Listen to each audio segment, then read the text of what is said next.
Hi everyone, here's what's bothering me today.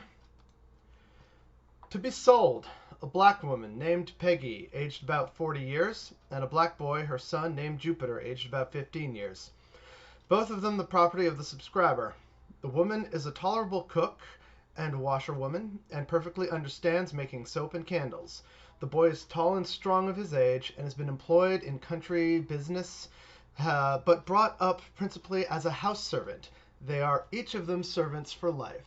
The price for the woman is $150, for the boy $200, payable in 3 years with interest from the day of sale, and to be properly secured by bond and company. But 1/4 less will be taken in ready money. Peter Russell. Ran away from the subscribers between the hours of 7 and 8 o'clock yesterday evening. A Negro wench named Bet, about 8 years old, middle stature, speaks the English, French, and German languages well. Had on when she went away a blue kersey jacket and petticoat, a dark cotton cap with yellow strings, and an Indian shawl round her neck. Was big with child, and within a few days of her time. Whoever will apprehend said negress and secure her return shall be paid a reward of $20 and all reasonable expenses. Any person who may harbor or conceal the said negress will be prosecuted to the rigor of the law. By Johnston and Peirce.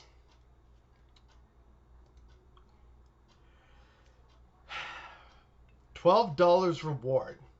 Run away from the subscriber on the night of 15th June, a Negro slave called Lidge, under 5 feet high, broad face and very large lips. Brought him from Maryland with my family. He took with him a large canoe with a lathe across her, tarred on the outside of the head with raw tar, which looks red. He was seen going down the river. Any person that will apprehend him and get the canoe shall receive the above reward. Caleb Jones. These are not advertisements for slaves and rewards for runaway slaves from the United States of America. They are from the colonies of British North America that would become Canada. The first one that I mentioned, to be sold, a black woman named Peggy and her son Jupiter, that was in York, what we now call Toronto, February 10th, 1806. The next one, of the runaway slave woman who was apparently very pregnant, Quebec City, 6th of March, 1787. And the last one, of the slave named Lidge, St. John, New Brunswick, June 17th, 1816. So,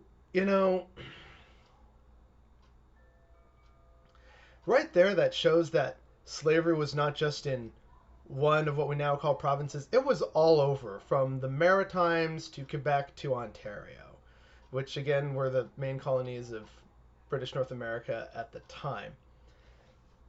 And this really shows how it wasn't just a little thing, or a dalliance of just a few of the wealthy among us. There were slave owners in the very agriculturally productive areas of southern Ontario. So in the Niagara region, especially in Windsor. I believe there's actually a house owned by Francois someone in Windsor/Essex County at the very southern end of Ontario. And they had at one point at least 17 slaves. We're not sure how many in total, but at least 17 at one point. So yeah, this is a thing in our history, and it spans, as you've seen, over a great many years, from the 1700s to the early 1800s before its ultimate abolition. And yeah, of course, they were black, but there were also a lot of other indigenous slaves known as Pawnees. And they had been around, usually numbering in the thousands, in New France for a while.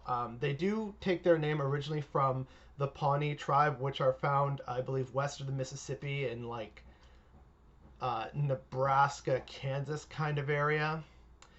And they had, that part had been part of New France very early on. And this is where the term Pawnee ultimately comes from. It's a short form from, I think, Panishawaga, which was a subset of the Pawnee tribe that the early French explorers had found.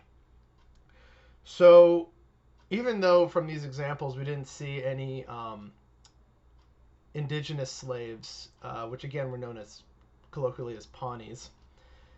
Uh, when the British took over New France, they recorded over 3,600 slaves living in New France. Granted, not, millions as in America, but when we're talking of the 1700s and, Canada and how little population we had, that's still a significant chunk of what was there, which again is distressing. And there's also the fact that governors wanted to have a slave labor force. Let me see if I can find it here. Oh yeah. Had I the inclination to employ soldiers, which is not the case, they would disappoint me, and Canadians will work for nobody but themselves. Black slaves are certainly the only people to be depended upon. General James Murray, British Governor of Quebec, requesting the use of enslaved people for labor in 1763. This was a normalized part of our history for both black people and enslaved indigenous people. And with one of the examples that we talked about with New Brunswick, this is where I'm going to go on a bit of a tangent here for a bit. We're going to have a little bit more of a history lesson. We need to talk about the Black Nova Scotians. So after the American Revolutionary War, there were lots of people who had been in the former 13 colonies who were still loyal to the Crown of Britain. And so they had left, and it's known as a part of our Canadian history of the United Empire Loyalists fleeing the States and coming and settling what we now know as New Brunswick, Quebec, and Ontario. However, since slavery had not been abolished at this point, many of them brought their slaves along with them, who happened to be black. Now, while there were also freed black men who came up because the British promised that any slaves who rose up against their rebellious masters would be rewarded with their freedom, there were lots of freedmen that made their way to Quebec, Ontario, and New Brunswick, respectively. A great number actually made their way to Nova Scotia and New Brunswick, which is why we call them the Black Nova Scotians, because at the time, what we now know as the provinces of Nova Scotia and New Brunswick had actually been one single colony of Nova Scotia. In fact, the creation of New Brunswick as a separate colony was precisely because of the influx of United Empire Loyalists coming from the new United States of America. Now, this meant that there were suddenly thousands of black people living in the Maritimes, some free, some not, and yet the racism still remained. And so the freed black men, guess what? They weren't given the best coves or the best land to work, so many of them tried to make a decent go of lumberjacking. Some of the earliest professional lumberjacks in Canadian history, again in the 1700s, were black. But we don't think of lumberjacks in Canadian history as being predominantly black. But they were. They were fantastic shipbuilders as well.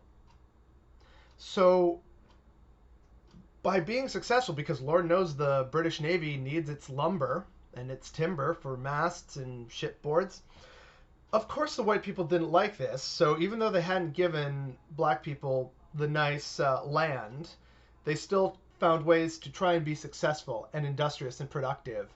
And this resulted in several pogroms against black people in Nova Scotia and in New Brunswick.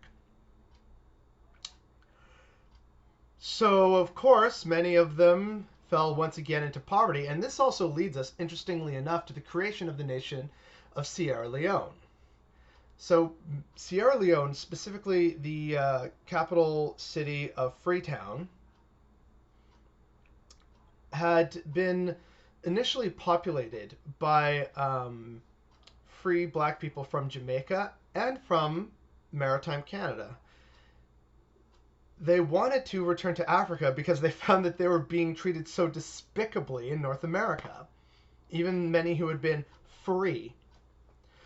While we're talking about the Maritimes, we should also talk about Africville, which was a predominantly black suburb outside of Halifax that, again, people didn't really like, so they kept trying to build roads and building dumps next to and not providing them with clean water and reliable services and transportation.